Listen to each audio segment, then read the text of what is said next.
all just joining us, we're about to start another podcast with the Never Again live series with Meir Halevi Weinstein. We've got several guests coming to you today from Israel as well as from New York and me from South Texas. So sit back and enjoy, and the show will be starting momentarily.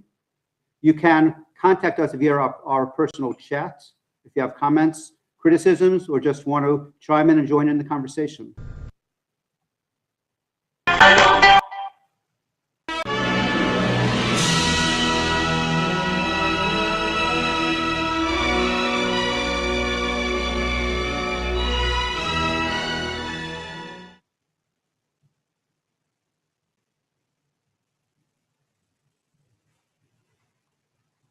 This is a special report on Sunday coming to you live from Israel. This is the Israel Now, Never Again live podcast series. So please join us, share us, join in the conversation at israelnow.ca. CA is for Canada, since that's where we're based.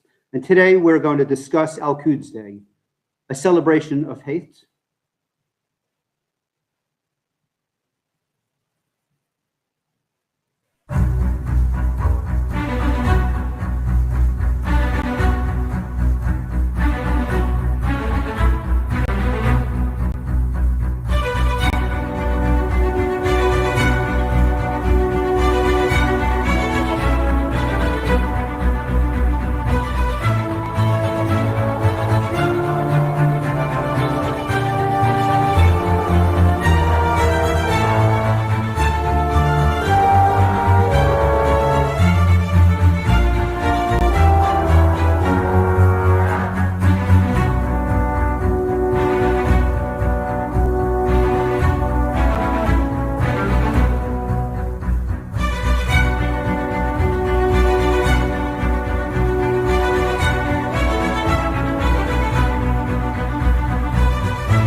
So for all who are wondering what QUDS Day is and what it actually represents, we'll have a live panel discussion. We'll introduce our guests momentarily.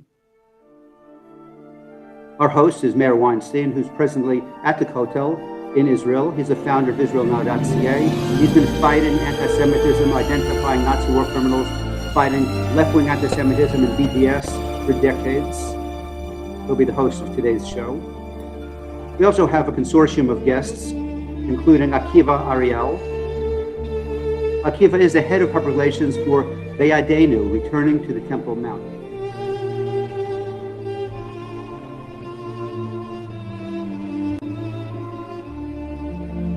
We also have Baruch Ben Yosef, an attorney in Israel, who's the chairman of the movement to restore the temple and a member of Asama Yehudit, the political party. Party that's a little too liberal for me. And then we have Levi Kazen, who's the director of English at the yeshiva, which was founded by Rabbi Kahane, of blessed memory, back in 1987. Also joining us this afternoon in America and this evening in Israel is Yehuda Glick, who's the president of Shalom Jerusalem Foundation and the chairman of the Temple Mount Heritage Foundation. And briefly, discuss from the perspective of an American college professor, QUDS on campus. And Thane has written several books, the most recent of which I have on my shelf here, signed first edition, with my other signed first editions.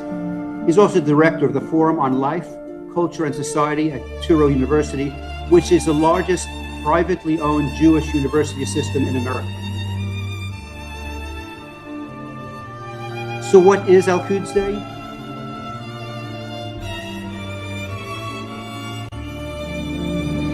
Back in 1979, Ayatollah Khomeini declared the last Friday of Ramadan, that peaceful holiday, as QUDS Day.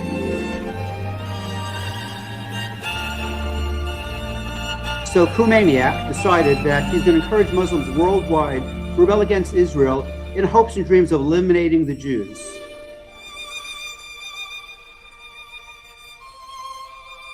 He seems nice. I've been notifying the Muslims of the danger possessed by the usurper Israel, and that if every Muslim, 1.8 billion that is, throws a bucket of water on Israel, Israel would be washed away.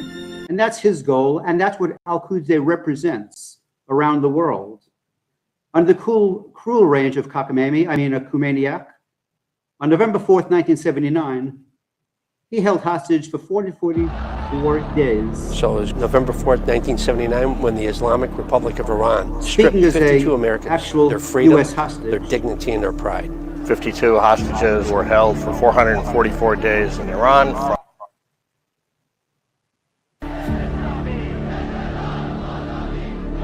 They brought Iranian women to the front door, then used them as shields as they broke through the American embassy.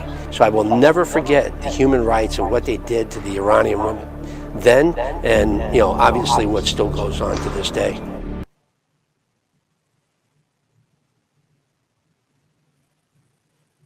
So some of the representations of festivities and parties held by Al-Quds Day internationally, depicted in some photographs here. We'll have some videos of these events during the program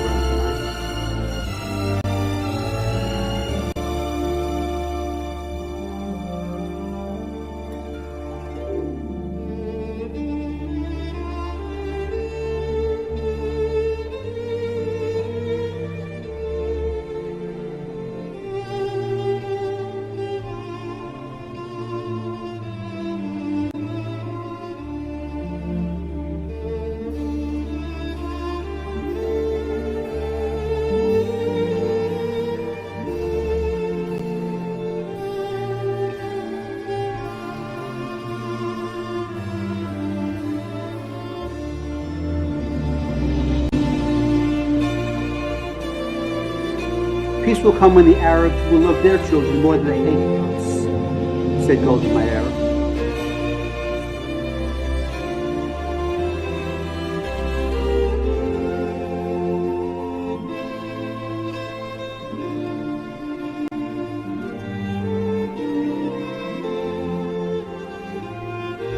A young Rabbi Kahane.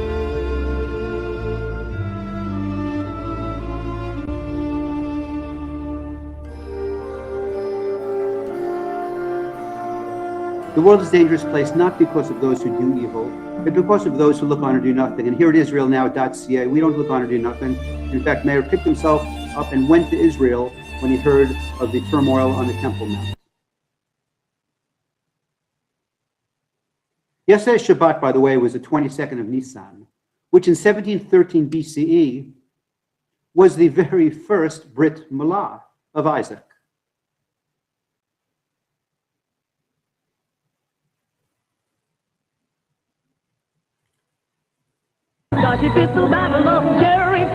Also on this date,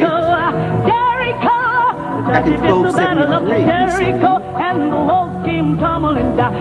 is when the walls came tumbling down. Praise the Lord, the walls came tumbling down. So glad the walls came tumbling down.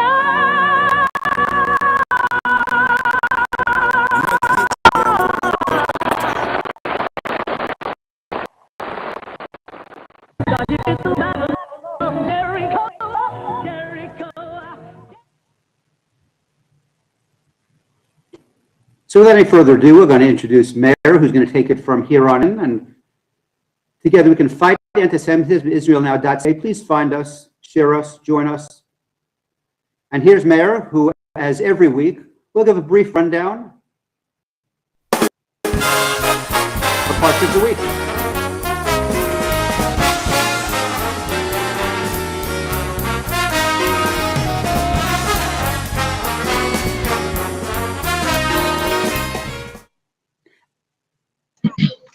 Meir, take it away.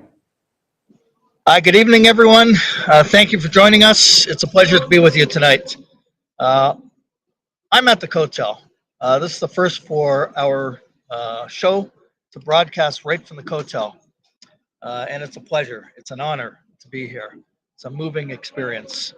As you know, the Kotel is the retaining wall of the temple. And our aspirations as Jews is always for the rebuilding of the third temple. That's our focus.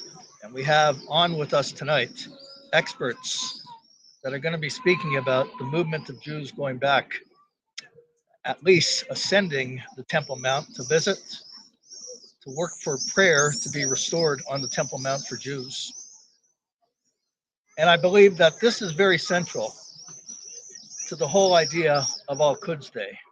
Al-Quds Day seeks to negate the Jewish attachment and claim the Har Bayit. We're going to be talking about that tonight.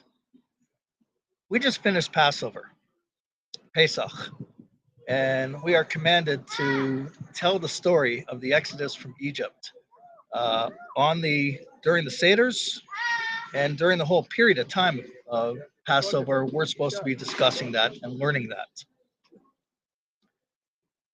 Passover is about the exodus of the Jewish people from Egypt.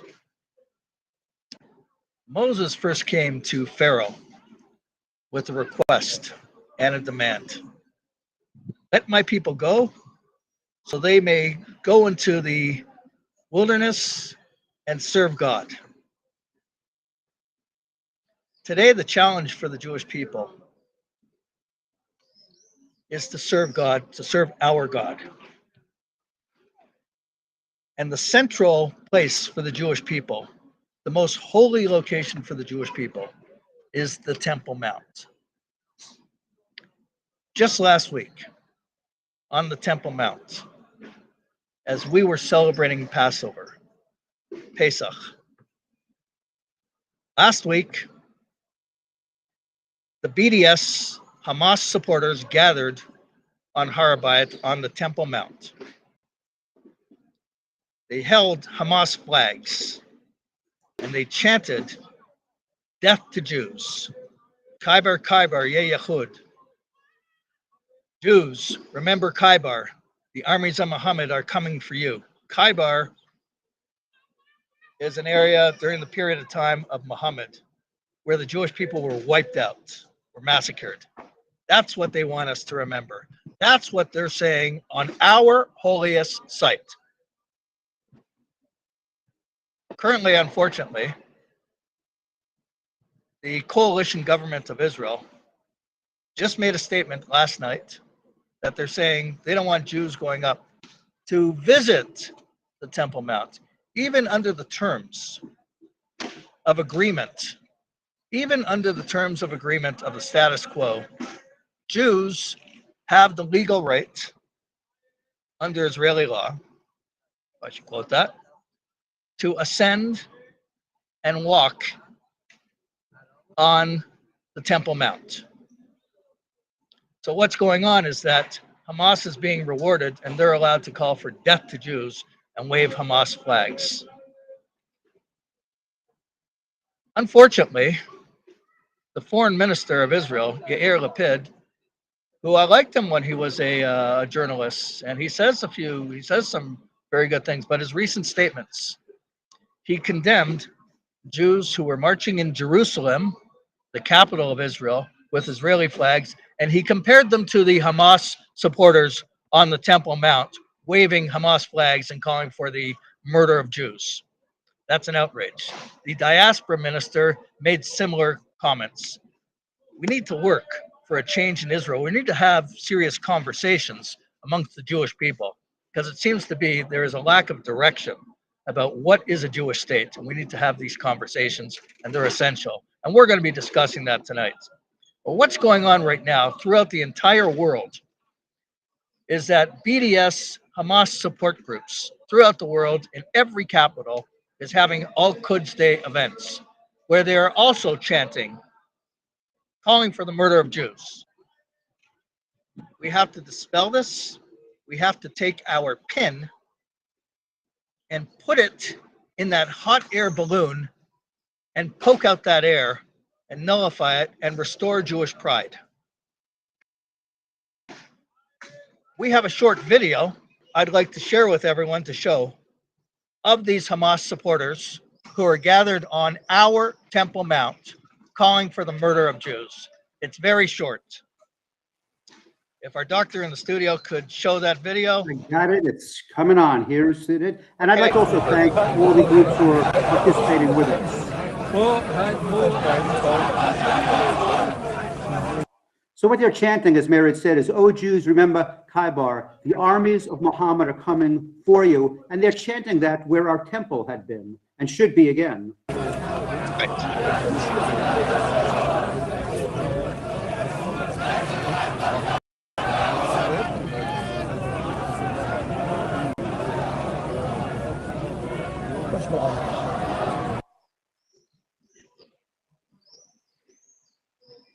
Just what is Khaybar? So the Battle of Khaybar was fought in 628 CE, and this is when the early Muslims, led by Muhammad, marched on Khaybar and massacred many of the indigenous Jews who had lived there since time immemorial.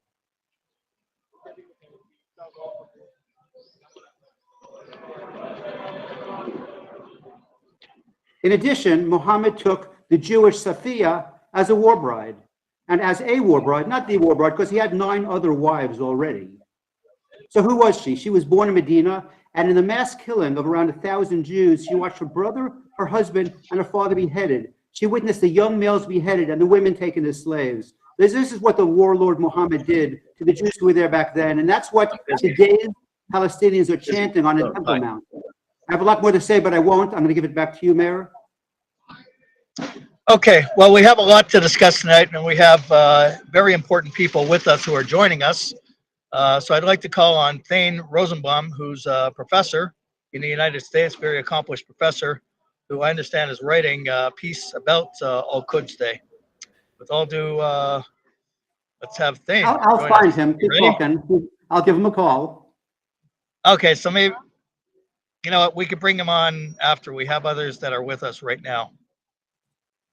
As soon as he's ready. Oh, there he's ready, Meir. Oh, is he ready? Okay. Well, let me make a quick comment just for you. Yes. So Thane's coming to us from New York, and just a little introduction to the Thane Rosenbaum show is, while the whole world is going insane, in Thane we trust. So Thane, Right. take it away. Oh boy. Very, very witty, Gary. Thank you.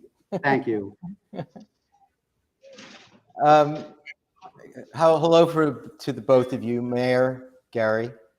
So we're talking about QUDS Day, the big celebration this week.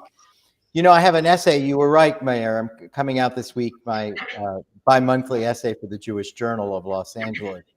And one of the things I say there is, imagine if the people from Luxembourg, just as an example, said that after their, whatever their national religion might be, that at the end of their holiest day or month, when they're finished with their religious obligations, the very first thing they do is set aside a day to hate the French people.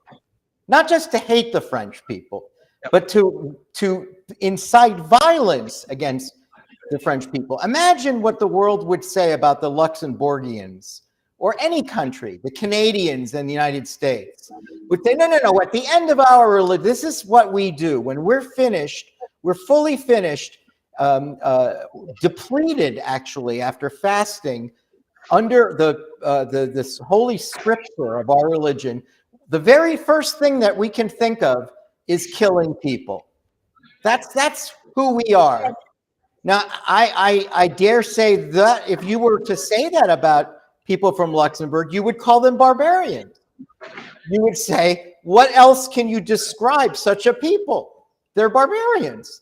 And I'm sorry, that is what one would have to say about Muslims and Arabs that think that the end of Ramadan, the very moment it ends, the first thing we should do is incite violence against Jews, to burn Israeli flags, to scream death to Jews, death to Israel, death to America, right? Death to America comes up also. And so I just think that's something to contemplate when people think of the intentions of the Arab and Muslim world. If you listen to what they say, if you don't fixate on the politically correct thing to say, oh, you know, all people are different and you respect their differences. No. You don't respect the differences of mass murderers. You don't. You don't say this is a question of moral relativism. You know, we do it certain ways and the Arabs do it. No. The Arab way of murderously dealing with Jews, and only that's the only thing they can think of. They can't think of anything else at the end of the holiday. And I just think that that's something to pause and contemplate, that these celebrations, and they are celebrations, are ostensibly to unite Palestinians with Jerusalem, right? Because Al-Quds Day is really a celebration of Jerusalem Day for the ostensible purpose of reuniting it with Palestinians. Yeah, but then why is there all this talk about killing Jews? In my essay that's coming up, I quote the last two Iranian presidents about what they said on those days. And the last two presidents, I quote them, say things like, we don't want Israel to ever feel safe on that land. And we want to eliminate all Jews and Americans from the Middle East. What does that have to do with Palestinians?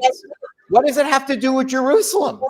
Why, if you listen to what they say, instead of this sort of purported reason for the holiday, this is not some celebration of Jerusalem.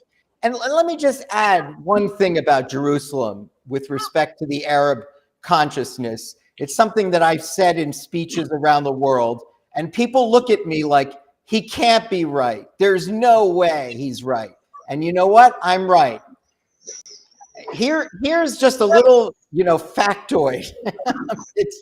It's too ridiculous. And only if you were politically correct, you'd say, don't say that. Don't say that. How many times is the word Jerusalem mentioned in the Old Testament? The number is actually 670 times. So that when it came to the Jewish Holy Scripture, Jerusalem is mentioned 670 times. Now, for all the talk about the Al-Aqsa Mosque and the Temple Mount and the Rock of the Dome as being the significant holy sites of Islam, how many times is Jerusalem mentioned in the Quran? Not once. Not once. If Jerusalem is so vital to the Jewish mind, to the Muslim Islamic mindset, so essential to its history, how is it possible that Jerusalem was left out of their holy text? Totally out. Doesn't exist. You might as well mention the Green Bay Packers. You mention anything. It's not in the Quran. So, but before we start creating holidays, reuniting this city with the legitimate heirs to the city, the Palestinians, one would have to ask yourself, I know, but it doesn't, the city doesn't appear in the Quran at all. And in the Old Testament, which is accepted by Christianity through its New Testament, in which Jerusalem is also mentioned in connection with the Jews, you're seeing United Nations agencies like UNESCO twisting themselves in knots, purporting to claim that there is no Jewish connection to the ancestral home of Israel. There's nothing. There's no connection. Whereas the Old Testament only speaks of biblical cities that exist in Israel, and both Jews and Christians recognize the connection to the patriarchs of Judaism and Jerusalem. And yet we're told that all Jews must be killed because they are trying to prey on the land that is above King Solomon's second temple. That we should throw rocks at them, and we should throw fire bombs at them, because Jews they cannot soil this land where the temple once existed, when in fact your mosque is not mentioned at all. Yes, Mecca is mentioned in the Quran, of course, and Medina is mentioned, but not Jerusalem. So it's just a little, piece, an anecdote that's worth considering. What are those 2 points to revisit in a professorial way? Well, the first point is, what kind of a people celebrate the end of their fasting and holiday by hating the other people and wishing nothing but their death? What would you say about them? And why is it that this is something that is acceptable under the thinking of moral relativism? Oh, people are all very different. You like to do this, they like to kill you, and you need to respect that they like to kill you because you wouldn't want to offend them. You shouldn't offend them. It is their religion, and that's how they like to celebrate the end of their fast. And the second question, to demonstrate this sort of the absurdity of the logic of Al-Quds, is to say it's purportedly, ostensibly about reuniting Arabs with this holy city, and it doesn't appear in the Quran. And then the last point I would make about this goes to the idea of, again, reuniting the Palestinians, reuniting Palestinians with the West Bank and Jerusalem. You know, no Arab or Muslim or Persian country said a word about restoring the territories to Palestinians when Jordan occupied Jerusalem and the West Bank, and when Egypt occupied Gaza. No one said a word. Not one Arab country said, we need to strip that land. Could you say that again? To strip that land away from the Jordanians and give it to the Palestinians. Why did this become an issue only when the Israelis reclaimed the land? Why only in 1967 did Arab and Persian nations, Muslim nations, decide that the world would never see peace unless there was the creation of an Arab state and the elimination of the Jewish one? Because if in fact the Arab world cared enough about the Palestinians, they would have said to the Jordanians, hey, you are the usurpers, you're colonial settlers of the land that's rightfully owned by Palestinians. Not a word was said during that time. No one uttered a phrase to give back the land to Palestinians. And so one wonders, or let's make room within our 22 Arab nations and make room and invite the Palestinians to live and jointly live in peace here in another Arab country. You have 22 failed Arab states by any metric: human rights, constitutional democracy, freedom of speech, independent judiciary, the rights of women, the rights of homosexuals. 22 failed states. One successful democracy in the Middle East happens to be a Jewish one, and it happens to be the smallest of those 22 states. That's the state that needs to be eliminated? That's the only one. That's the human rights violator, the one where women can go to rock concerts and not worry about what they're wearing, and homosexuals can attend rock concerts and hold hands. One country in any one of those others where this can happen.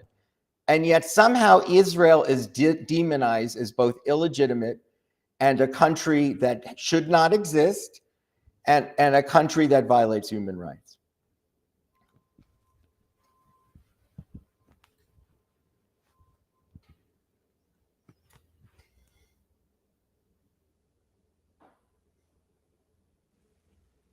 Well, Thane, as always, we appreciate having you here, having you with us. Meir, if you have any closing comments with Thane before we start introducing our other many guests, take it away, Meir and Thane.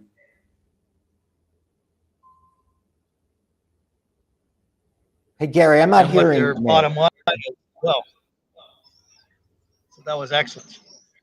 So thank you very much. Anytime for you both. It's an important program you host. Well, thank you very much. We're trying hard. I'd like to say is that the purposes of the show, of the program, is to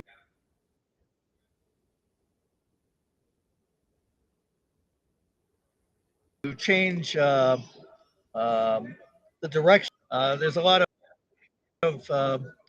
just nice presenting Israel as an Israeli state rather than going forward with the definition of a Jewish state. And we should feel very comfortable to explain what a Jewish state is and what our values are because we don't have any similarities with Islamic culture that celebrates Al Quds Day and all the hates with it. We should be very proud of our Torah. That's one of the purposes of the show. But thank you, Thane. Anytime, Thank you very much.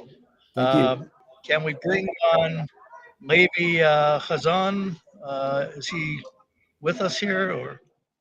Sure, everybody's with us. I'm going to bring them on. I'll bring them on one at a time so you can introduce them as they show. So let's see.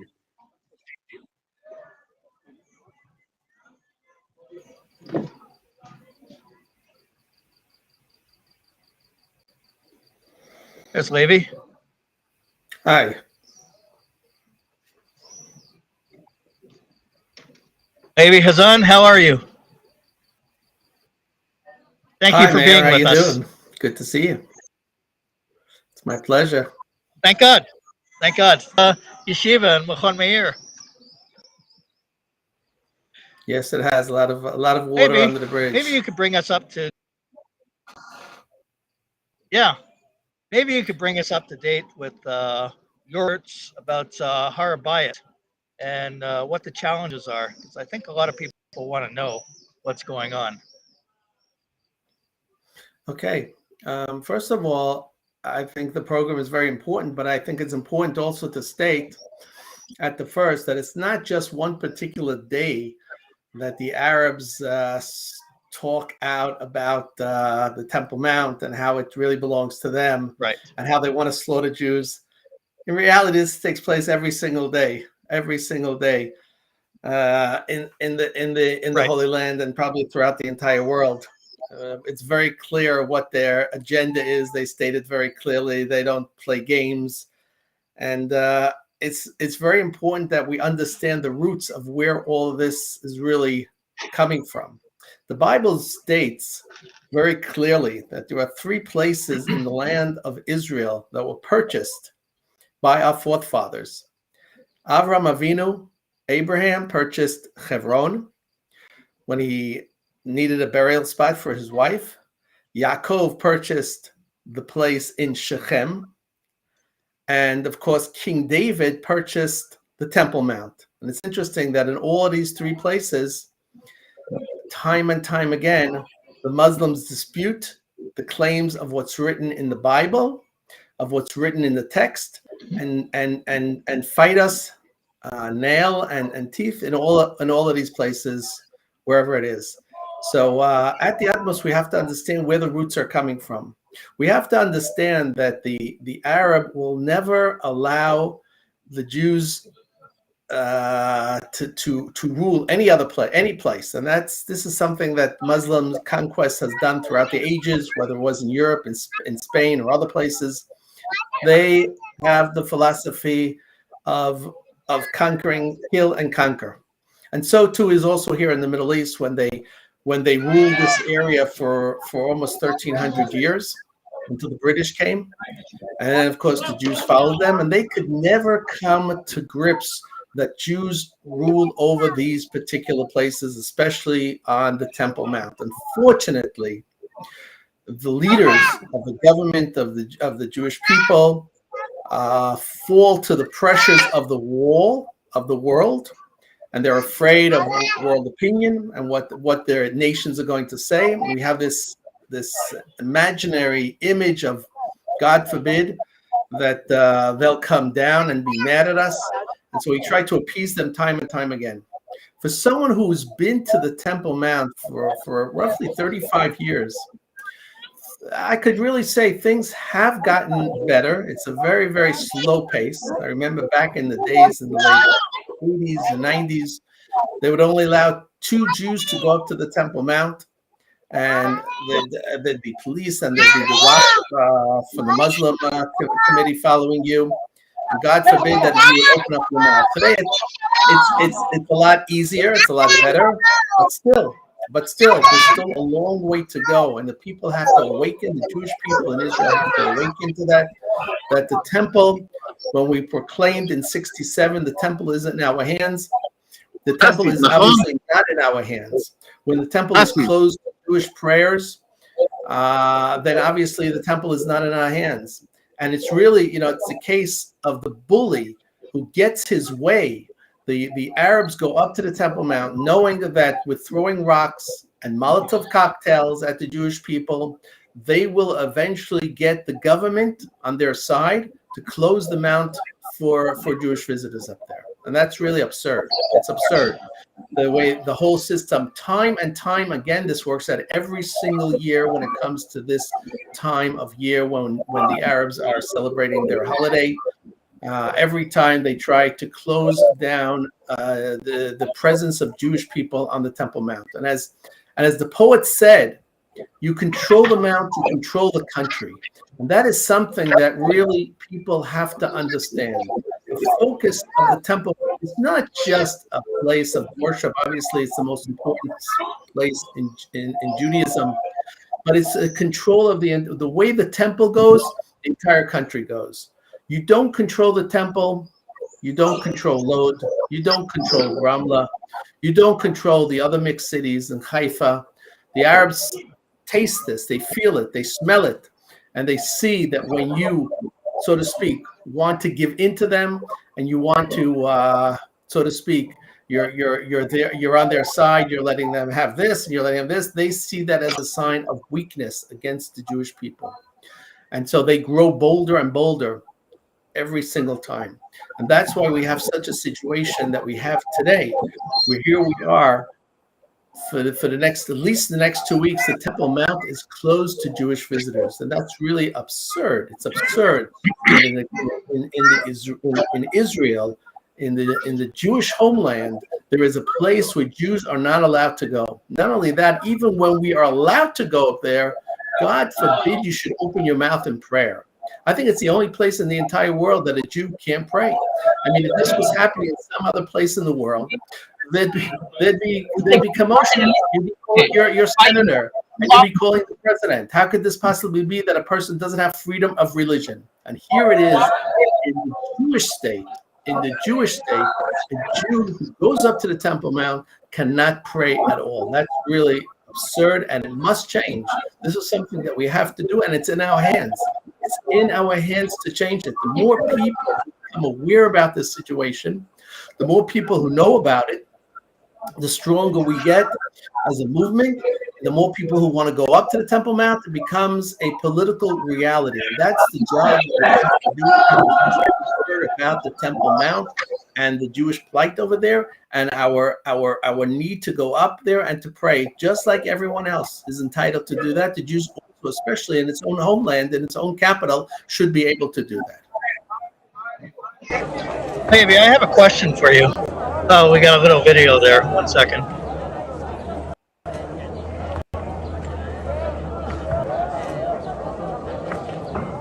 Just a demonstration of how the Palestinians respect the Temple Mount and respect their mosque and respect the land. They even cover themselves for defense in case somebody should retaliate.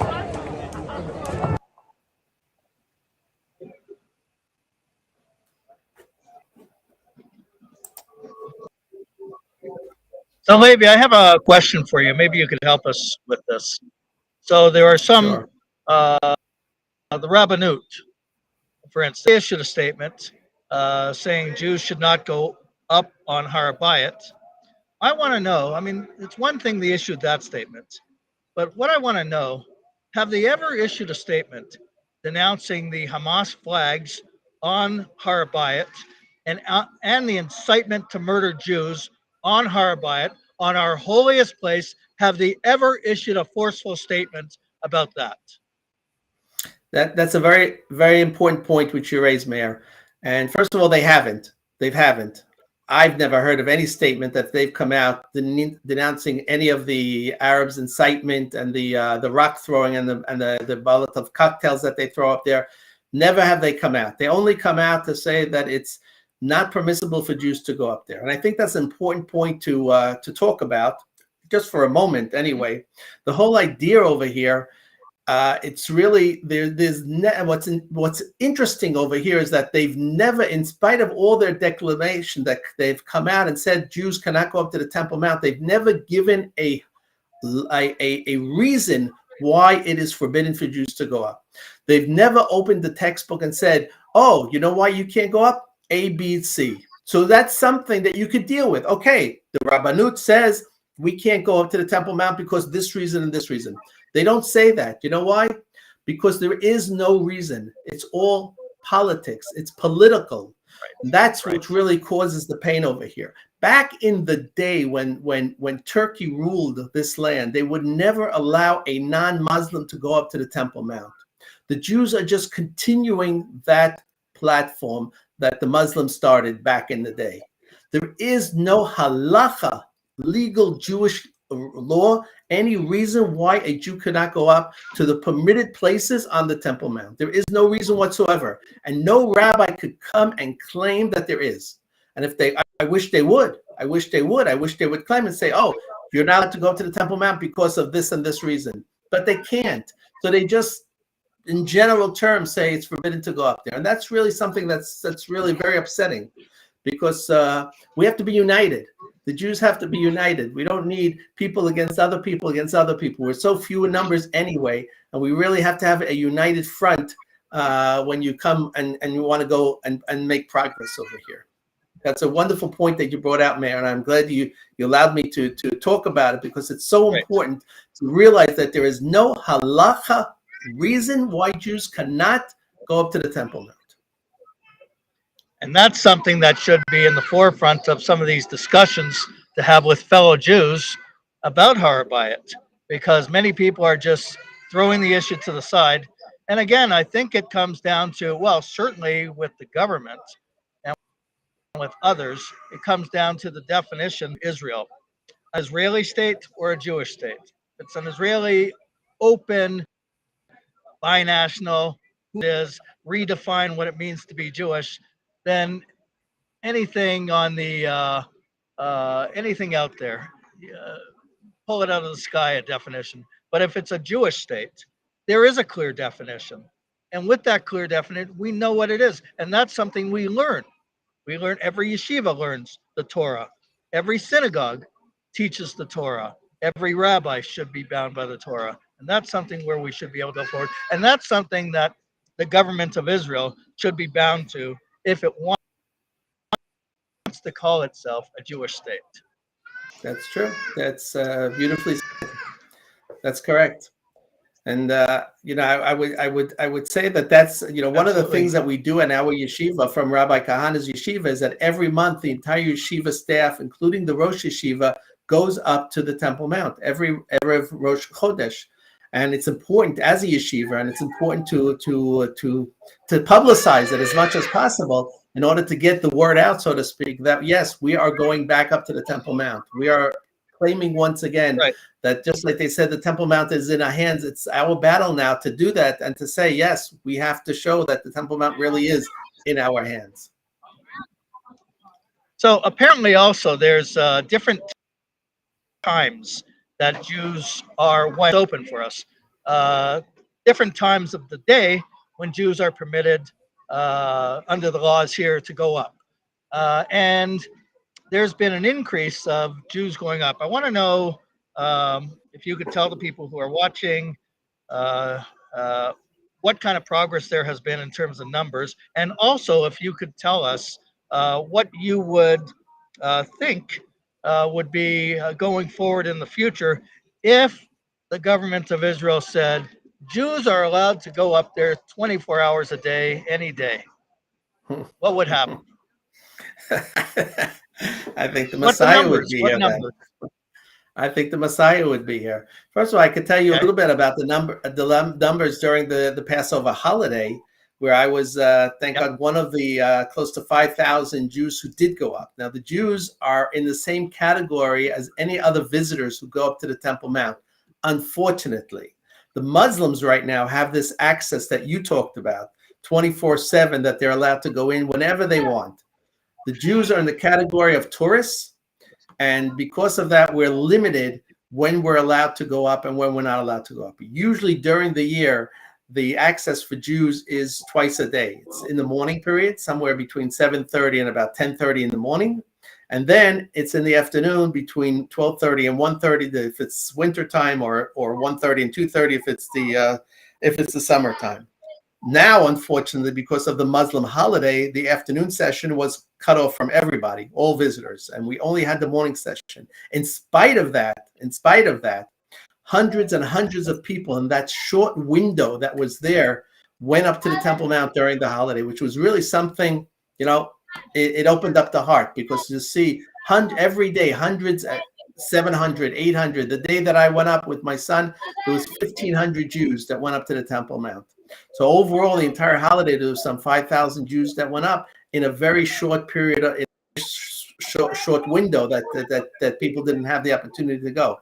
But I think that the Bennett government really helped the cause, because when they said that they're closing the Temple Mount to Jewish visitors, a lot of people wanted to show, no, this can't be happening, and they wanted to demonstrate on Dafka to go up to the Temple Mount and not allow it to fall into the hands of the Muslim clergy over there. That's the absurdity of the entire thing.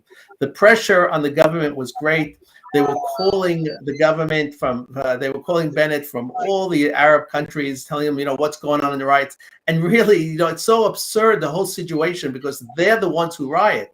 They're the ones who riot, and they reap the benefits from their evil deeds. Instead of going up and putting down the riots, taking care of the bully, we do the opposite. We give in to them, and we shut what's the easiest thing to do? Shut the gates for the Jews. So don't allow the Jews up there, and we appease the Arabs this way, and then everything, we hopefully will once again put everything under the rug. Put all your troubles under the rug until once again it erupts outside again. As I said at the beginning, and I think this is so important, it's not just the Al-Quds Day. It's any day that the Arabs feel Jewish weakness, they will come against us to fight against us and to try to take away our land. Every day that happens over here. So it's not just once a year that we have to worry about, but this is something that continues to go on. Whenever they feel that they have the upper hand, they will come and try to use it against us. Absolutely. Well put. That was amazing. That was great.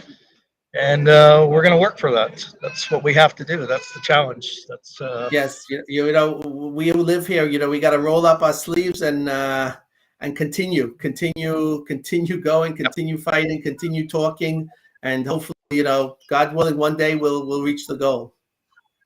Absolutely. Is Rabbi Yehuda Meir, with us just on close the, with one point. Go ahead. Sure. Yes. I just want to conclude with one point, Meir. I think that one of the things when I was up on the Temple Mount and I saw was that if you look back, if you would say 200 years ago, I would be in Yerushalayim. There'd be a state in Israel, a Jewish state, and the Jews have returned, and there's 6 million Jews living in Eretz Israel. The person would say, you're out of your mind, you're crazy. That's not reality. Today it's true. Today it's here. And the same thing when I stood on the Temple Mount and I looked at the Golden Dome and I said, you know what? There's going to be the third Beis Hamikdash here. How it's going to come about, you can look at it and say, you're crazy. How could that possibly be? But let me tell you, whenever it will be, few years down the road, that Beis Hamikdash, that third temple will be there in that spot. That's for sure. Amen. Absolutely. And it's incredible, the era that we're in. Yes. Unbelievable. Yeah.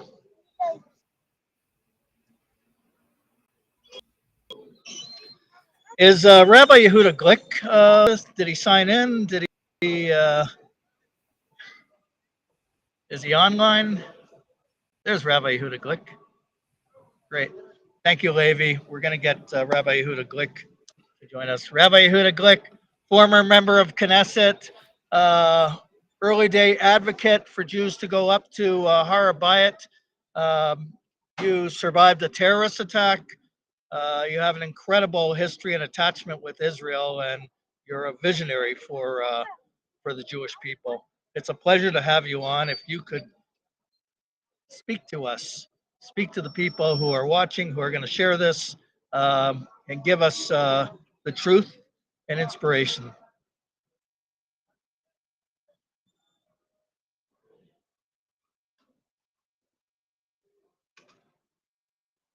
There's a volume problem.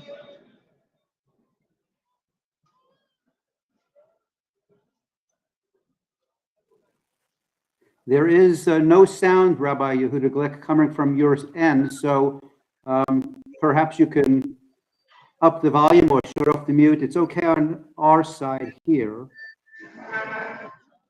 Up.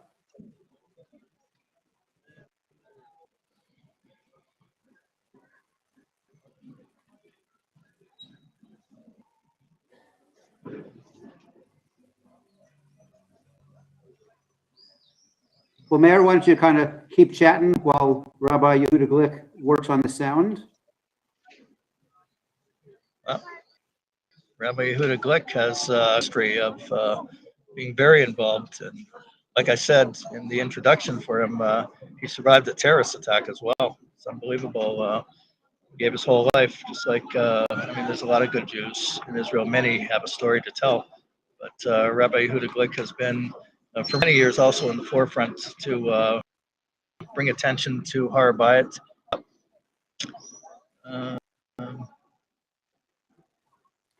Make sure in the meantime, I guess we could bring Akiva back on for a little bit while Rabbi Yehuda Glick is working on his sound. Okay. Okay. There you go. Hi. So, Akiva, take it away. okay, so I already in the previous time you hosted me, I already introduced like the what we in Biyadenu do and work to help to increase the numbers of people that go up to the Temple Mount. I think Levi said he said like so much about it, like all about the Temple Mount now and everything that's happening right now with the Temple Mount being closed for Jews.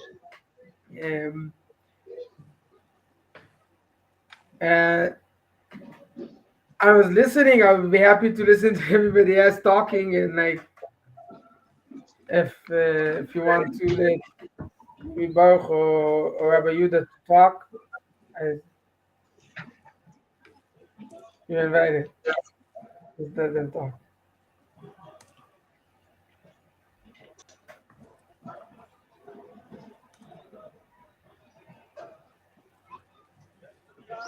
Akiva, tell us some of the programs that you're organizing with your organization for the Temple Mount. So actually, I can tell you what we're planning tomorrow. We're planning just as last year. We're gonna we're gonna sit at the entrance of the Temple Mount and protest the entrance, like have mincha, and sit there and like just sit there and work in the entrance of the Temple Mount and saying Temple Mount needs to be open for Jews now, and we need to stop surrendering to terror and surrendering to what the Muslims want us to do, and to close the Temple Mount for Jews. So we're gonna be there tomorrow, and also other days. We're gonna every time we're gonna advertise before, like a day before, and say we're gonna come tomorrow, and we hope that it won't take too long, and we won't need to protest in the entrance and go back to the Temple Mount. And meanwhile, we're always talking with, like, going to schools and other places in Israel and talking to people and teaching them about the Temple Mount, together with the CEO Tom Nisani. That's the stuff we're doing like right now. 13 battery. 13 left? You've already been an hour exactly. Any way that you could, we still got people to go. Do your phone chargeless? You have another USB? I thought your USB going into your phone, and I'm not sure if it would be okay. But if you had another USB. I mean, my phone has charge. Yeah, maybe.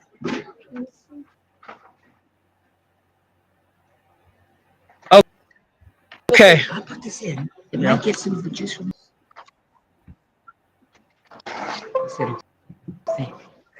Okay, I'm working on charge right now on this, so let's hopefully something just worked that I'm getting a boost. If Baruch and Rabbi Yehuda Glick could chime in also, that would be excellent. Any order.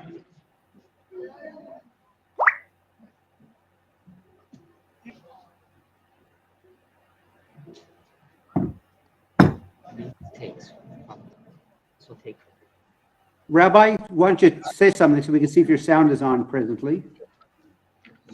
Now I got 11. Well, while we're waiting on that, Baruch, say a word. There you are. You hear me? Yes, Am I loud on? and clear. First of all, I like to say something very interesting is that until you invited me on for Al Quds Day, I never even heard of it. In Israel, it's not even heard of. It's something that apparently is very big abroad. It's from what I saw from the opening video, but it's not a very big thing here in Israel. Maybe it's like Levi said, every day for the Arabs is Al Quds Day, and I like to tell a very short story so people can understand the Arab psyche and what Al Aqsa means to them. Okay, I don't know why I'm being blocked here, but how do I get rid of this? So Yeah. and It's not charging. about 7-8 years ago, a girl who lived in Tekoa, the settlement Tekoa in Gush Etzion, named Dalia Lamkis, was on her way home from work in the Kiryat Gat to Tekoa. When she got to Gush Etzion, she was waiting for a bus, and some Arab stops his car right by the bus stop, gets out of his car, and stabs her to death. Being a lawyer, trying to help the family in the to be with them at the hearings in the military court where the terrorist was being tried for the murder. So interestingly enough, this Arab that murdered her was from a very wealthy family. He had a good job, he had a family, he had kids, he had a car, he had a house. He didn't fit any of the criteria that the standards that they use to say that somebody is a potential terrorist. And at the hearing, he said that when the judges asked him if he has anything to say for himself, he got up and said the following statement. He said, "I was on my way home from work. I heard on the radio that the Jews are storming El Aqsa Mosque. And what could I do? I had to kill the first Jew I saw." So he got out of his car, stopped his car, got out and stabbed Dalia to death. He also wounded 2 other Jews who tried to stop him. But I think that's really taking this case into account. That really explains the Arab connection to El Aqsa Mosque. They are willing to kill and die for it. Are the Jews willing to kill and die for the Temple Mount? Well, I can't, to be honest with you, maybe back in '67, we were willing to kill and die for it in the 6-Day War. But since then, it would seem like we want to do everything possible to hand it back over to the Arabs and have nothing to do with it. For the Jews, it's a, what do you call it, an albatross? What's the word? It's, I think the Israelis and the Jews cursed the day that we freed the Temple Mount, liberated the Temple Mount. And that's a serious problem. It says a lot about our people. The Temple Mount, the house of Hashem, the house of God, that housed the 2 temples, the first temple, the second temple, and according to our beliefs, will host the 3rd temple. And yet, we willingly hand it over to the enemy and show very little, if any, interest in it, and very little self-sacrifice for it. So that's our problem. So if the Arabs have an El Aqsa Day, El Quds Day, and El Aqsa Day every day, and we have maybe once a year, Tisha B'Av, where people cry for the Mikdash that I don't really know what they cry for, because it doesn't seem like they really miss it. Because if they really missed it, then they would do something about it the rest of the year. But so we have a big problem with our people. The exile is embedded in our souls, and we act like we're a bunch of Galut Jews, as they say, and don't act like we really own the land. That it's our land, it's God's land, and the holiest place in the world. We allow the enemy, the haters of Hashem, the haters of God, the haters of the Jews, to run the place, rule the place. And we saw it this past week. The Arabs had no problem throwing rocks, getting arrested, rioting, and they will also be willing to get killed for it. So there's a lot that we have to do. A lot of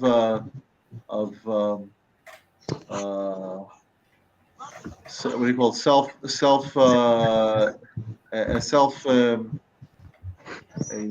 examination of our being as Jews, to try to understand where we went wrong and why 55 years now after the redemption, the liberation of the Temple Mount, we are not very much closer to rebuilding the temple and renewing the sacrifices than we were 55 years ago. Maybe, yes, we've made some small progress, very small progress in getting there, but we're still very far away, and it's very unfortunate, and we need to really examine where we've gone wrong.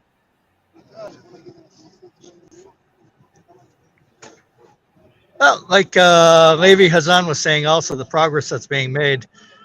You look back in the 80s and in the 70s, I mean, hardly any were going up. So thank God there is a momentum. Thank God that you're working with people. You're bringing people up for. You're consistently going up there, working on different programs, and that we do see some positive change. But obviously, there's a lot more to be done. Meir, let me say something. Meir, I like to say one thing. Yes, more people are going up, but to be honest with you, 32 years ago, I started going up on a very steady basis after the Rabbi Americano was murdered, and 32 years ago, I could go up to the Temple Mount by myself, walk anywhere I wanted on the Temple Mount, and actually nobody really bothered me that much. And I could, and today I can't really go anywhere except where they tell you to go. You have to go with a group. You have to go where they tell you to go. And although they may look aside when we pray silently, very quietly, but still.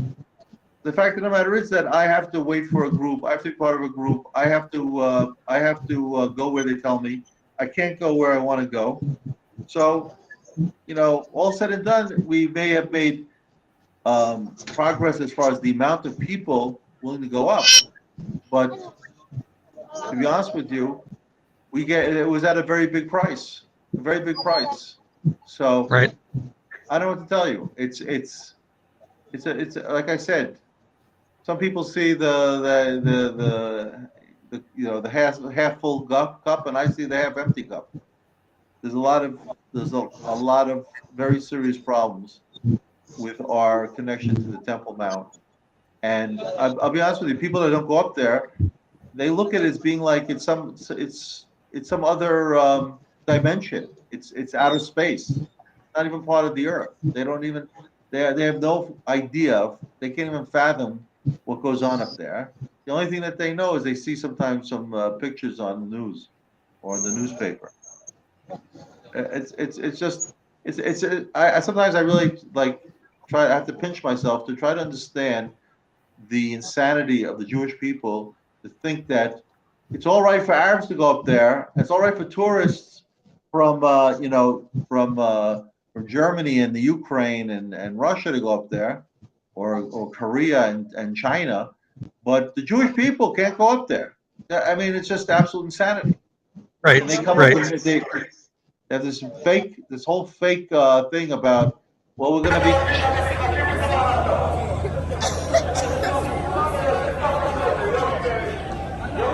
Can you believe this?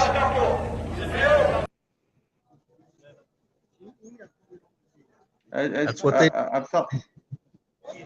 It's a disgrace. It's an absolute disgrace. If there was Absolutely. any real true Jewish leader, in the government, how would he stand for such insanity?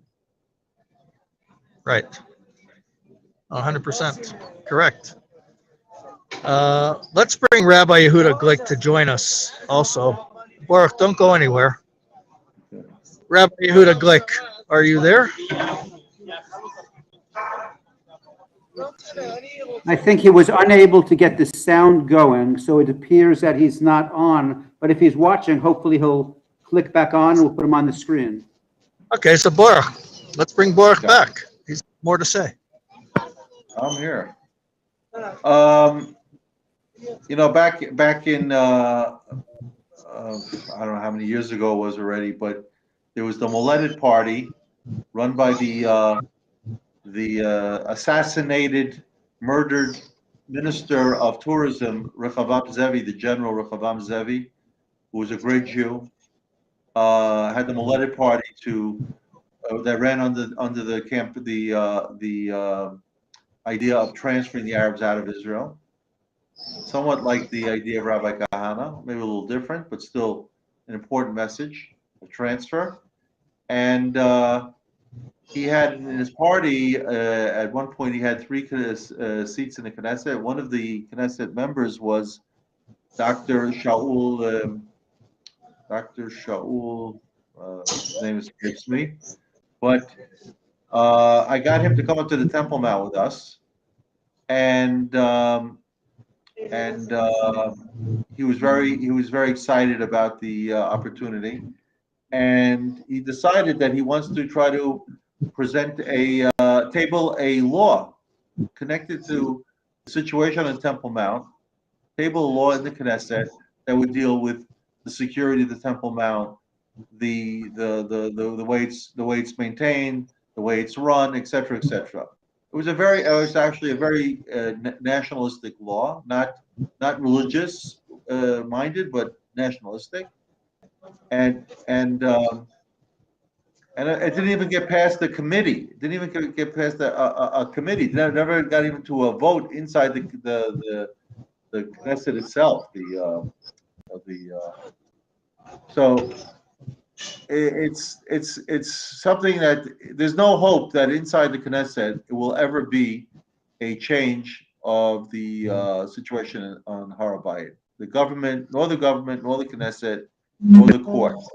It is totally in the hands of the people. If the people don't do something, it's never going to change. Or in God's hand, in some cataclysm,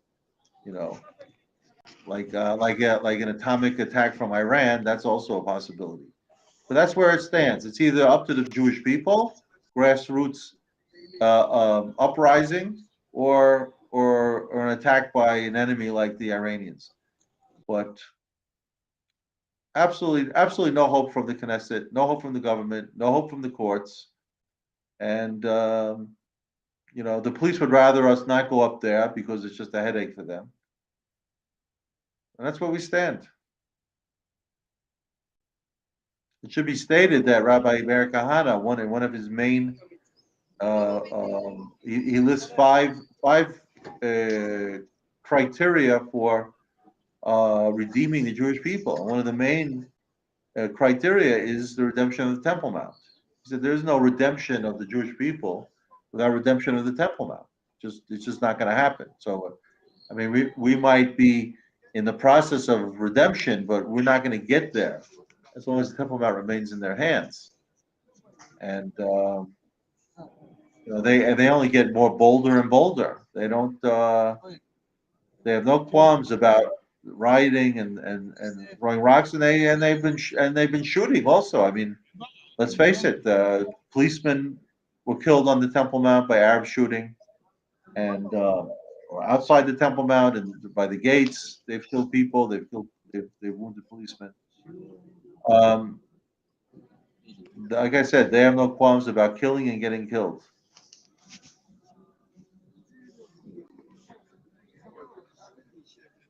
So I very often try to think of how we can get out of this rut that we're in, and it just seems like there's no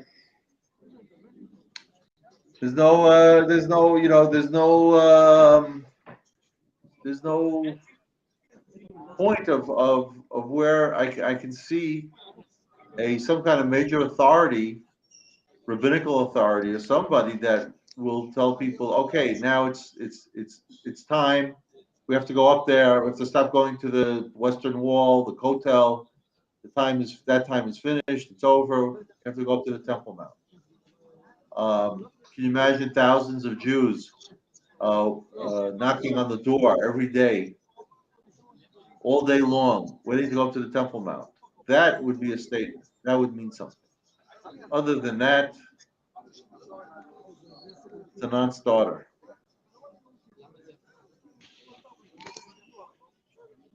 I can't hear anything right now. I don't know if anyone can hear me. I hear you. Meir. Meir, we can hear you loud and No. clear, so talk away. Even if you can't hear us, your voice is fine. Okay, well, can anyone hear me? We Yes. hear you. Yes. Okay, well, I can't hear anything, but I got the signal that you could hear me. I didn't hear the last part of what Baruch had to say, but I know Baruch so well, so I pretty much stand with what he says. He speaks the truth. Definitely, it's a frustrating situation. And like I said in the introductory comments earlier, when we began this online event, is that the government of Israel, the Bennett coalition government, issued a statement Saturday night that they're forbidding Jews to go on Har Bayit indefinitely. And the Minister of Diaspora Affairs reiterated that today. It doesn't want Jews at all going up to the Temple Mount, in spite of Hamas supporters going up there, BDS supporters going up there, waving Hamas flags and calling for the murder of Jews. And he doesn't say anything about that. More to the point, that the rabbinical establishment here in Israel, they also said they don't want Jews going up there, but they haven't said a word about the blatant anti-Semitic incitement, calling for murder. It's not just incitement. I mean, it's actually calling for the physical murder of Jews. And what they do, there have been, since I arrived here in Israel, in the past 4 weeks, there have been 4 separate major terrorist attacks in Israel, where Jews have been murdered by supporters of BDS/Hamas. That's a serious network that's out there. In fact, major Islamic organizations worldwide endorse them. And so we can't just try to appease anti-Semitism. It must be confronted, it must be diffused, whatever ways necessary. Israel is an extremely successful country.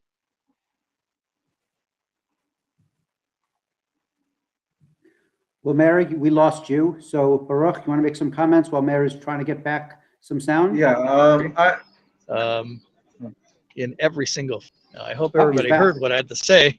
I don't know. Maybe say it again. You cut out for a minute. But well, while we're taking a break for a second, I think a lot of people have this misconception. Is Rabbi Yehuda Glick with us? Was he able to log on, or he had a complication logging on?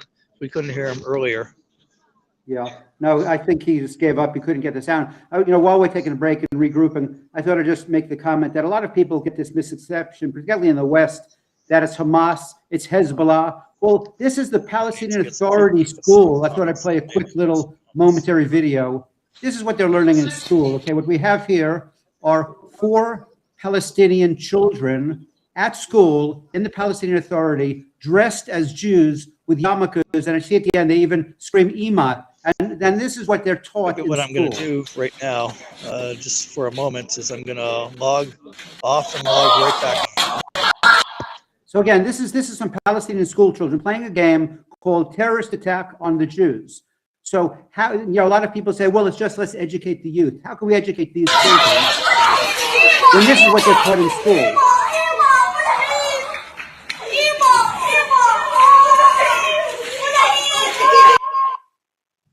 So Baruch, commentary? No, that shouldn't surprise us, what you just showed us.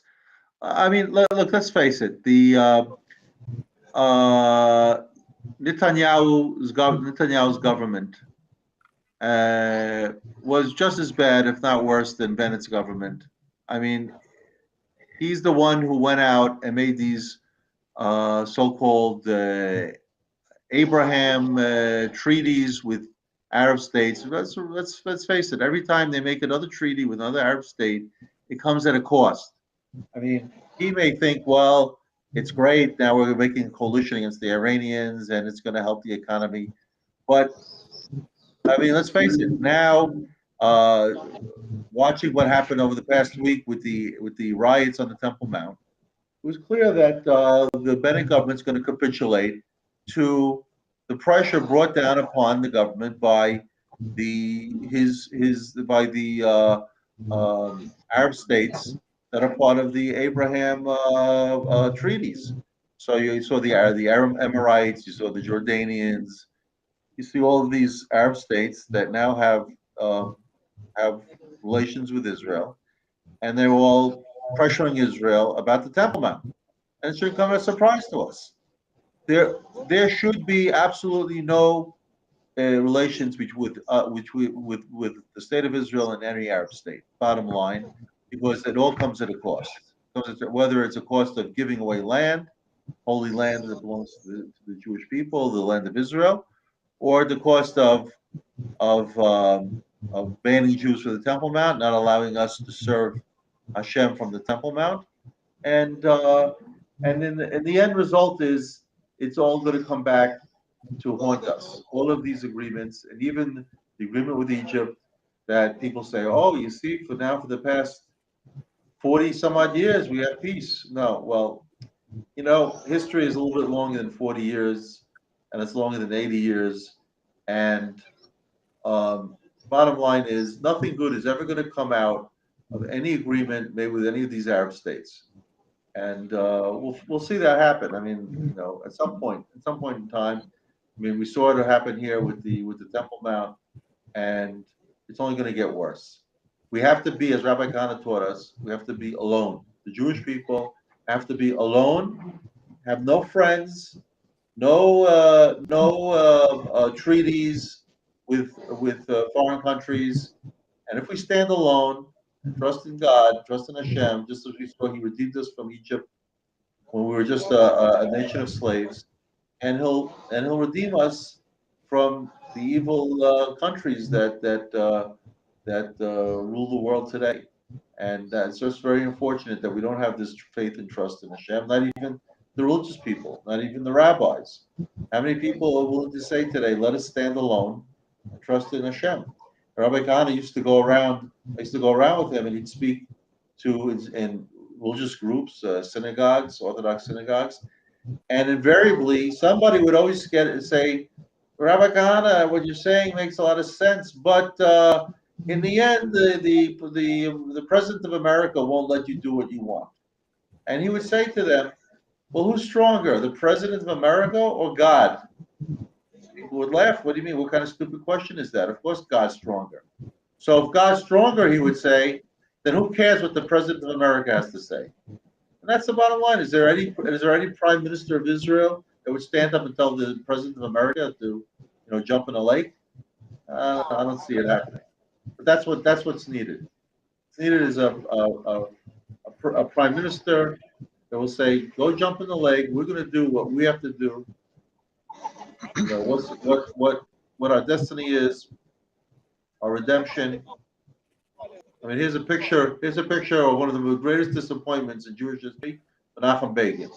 Menachem Begin, who was the head of the Etzel, the Irgun Tzvai Leumi, that threw the British out of Israel, he ended up being the worst prime minister that we ever had, capitulating to pressure from America, giving away the land of Israel, giving the Arabs the hope that one day they will take over here, and you know what? The picture that we see right now, which makes the Israeli government look like they're an Arab government, but the man that's really at fault for all of this is Menachem Begin. He brought it all upon us. He was the biggest traitor, one of the biggest traitors in Jewish history, and it's just very unfortunate. Because I was here in 1977 when he took over, and the Arabs were shaking in their boots. They thought that any moment they're going to be tossed out of here. And then Begin just capitulated, folded on all fronts, and this is where we stand today.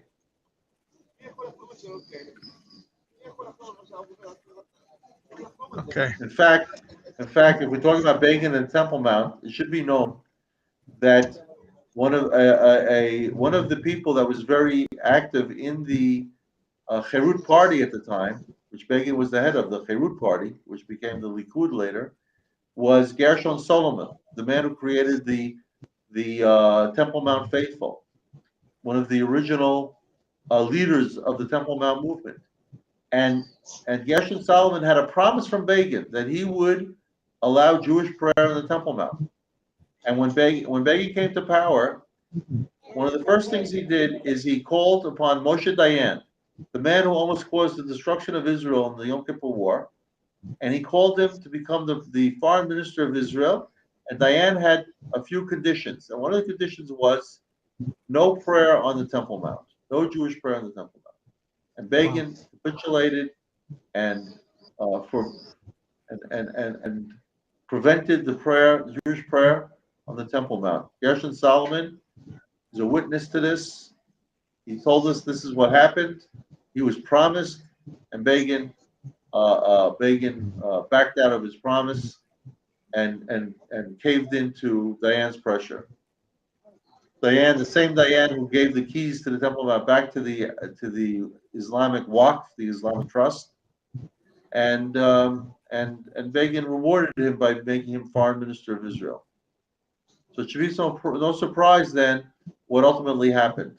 The agreement made with Egypt, the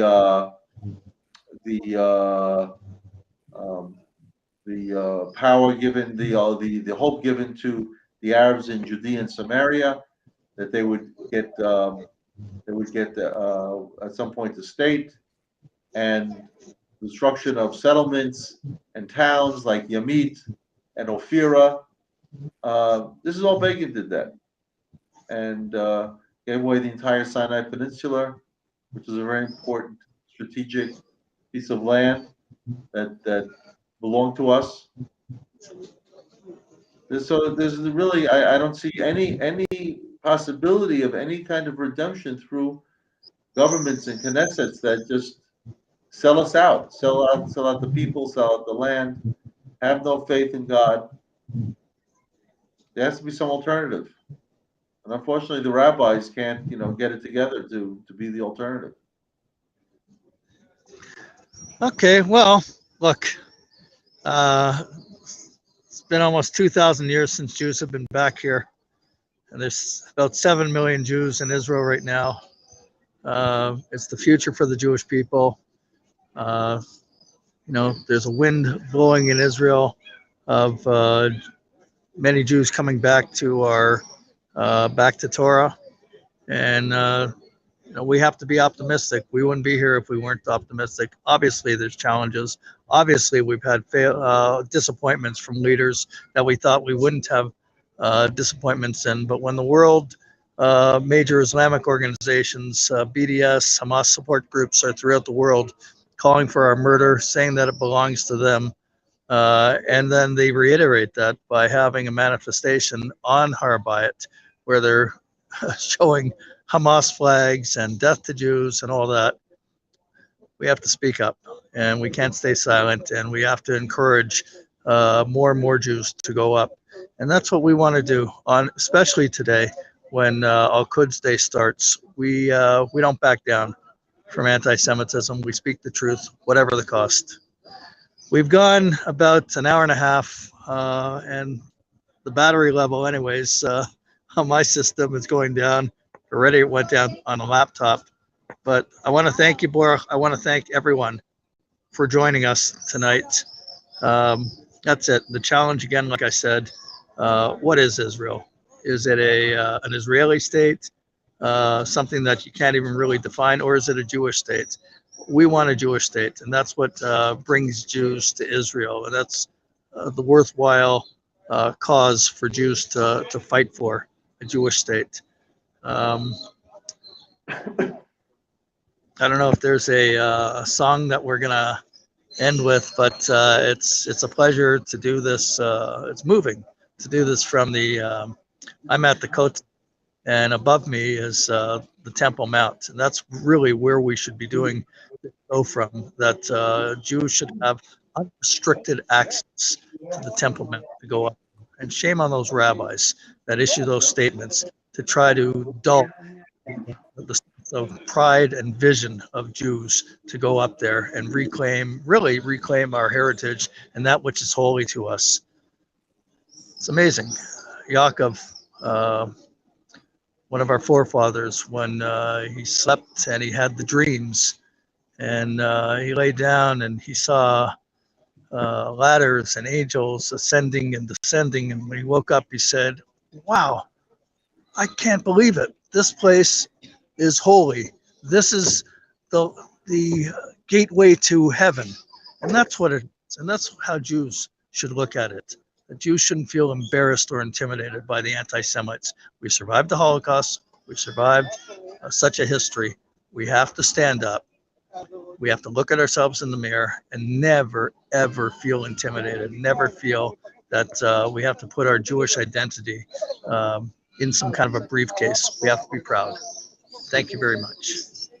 I'll play a song again. I'm going to play two songs. I always like to end with one version or another of Hatikva, which I think is appropriate. But before that, I think that, as you all have kind of verbalized so clearly, is that the way to conquer our enemies is by not denying who we are and what we are. And I think that's the problem, certainly in America, with progressive Judaism today. So here's a group of young men who do an a cappella version. Before we do Hatikva, we'll play them. And basically, this is the concept of Aliyah.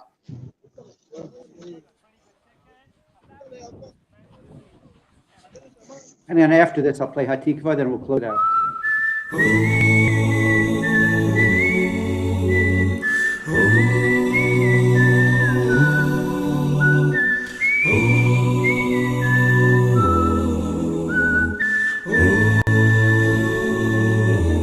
Left it all to be with you.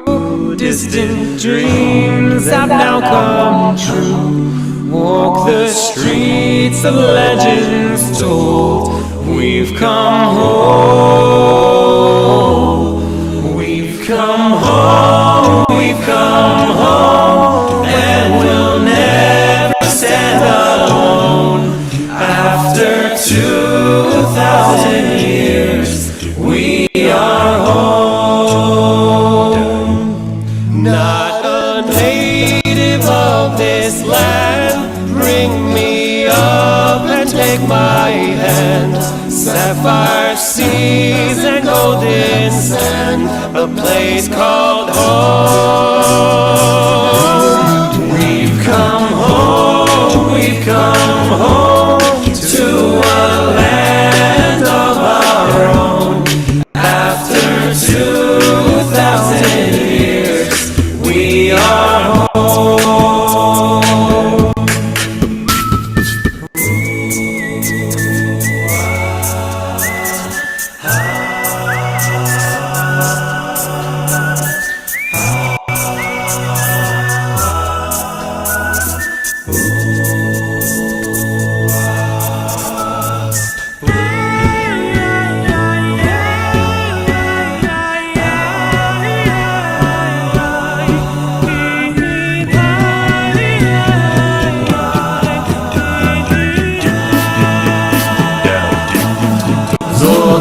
ארצי מולדתי, על אדמתי צעדתי, עברי עתידי, זה ביתי. We come home, we come home, and we'll never stand alone. After 2,000 years, we are home. We come home, we come home to a land of our own. After 2,000 years, we are home. After 2,000 years, we are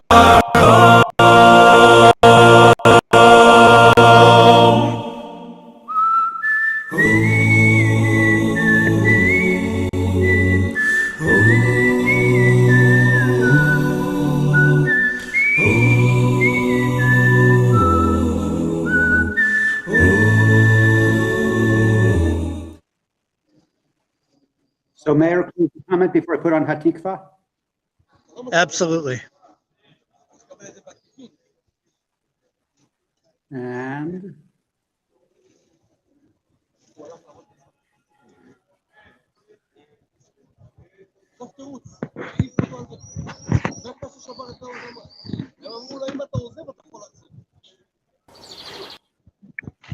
so right before it comes on, I'd like to close out and thank everybody, all of our guests, all of our listeners. And remember, BDS, support BDS with everything you have. Buy Israeli products, donate to Israeli charities, and support the state of Israel. And that's our BDS. And we'll see you all next week.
Shalom Aleinu ve'al kol Israel.